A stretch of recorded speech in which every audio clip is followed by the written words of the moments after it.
Okay. సినిమాలో చాలా మీరు క్వశ్చన్స్ వదిలేసి పెట్టారు. అంటే అది సెకండ్ పార్ట్కి లీడా, దీనికి ఏమన్నా ప్రిక్వెల్ ఉందా ఏంటి అసలు దీని గురించి? ఆబ్వియస్లీ అయితే ఒకటి ఈ వరల్డ్ అయితే ఎంజాయ్ చేద్దాం అనుకున్నాను సార్.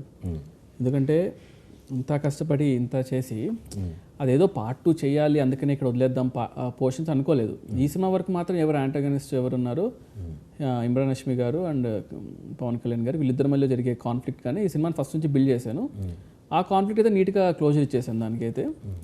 ఇంకా చిన్న చిన్న వేరే అంటారా అంటే పవన్ కళ్యాణ్ గారి స్టేచర్ కానీ ఈ ఓజీ లాంటి ఒక సినిమాకి కూడా ఎంత చెప్పినా కూడా అది ఒక అరే ఇంకా ఏదో ఉంటే బాగుండేమో, ఇంకా అది ఉంటే బాగుండేమో, ఇంటికి వెళ్ళి వాళ్ళకు డిస్కషన్ చేయడానికి ఒక పాయింట్ ఏదైతే కావాలో అట్లీస్ట్ ఈ రోజుల్లో వాటి కోసం మేబీ కొన్ని క్లోజర్స్ నేను ఓపెన్గా పెట్టి వదిలేశాను.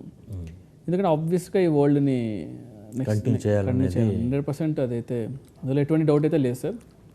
ప్రీక్వెల్ అయినా సీక్వెల్ అయినా ఎన్నైతే మా వరకు ట్రై చేస్తాం మేము. సరే.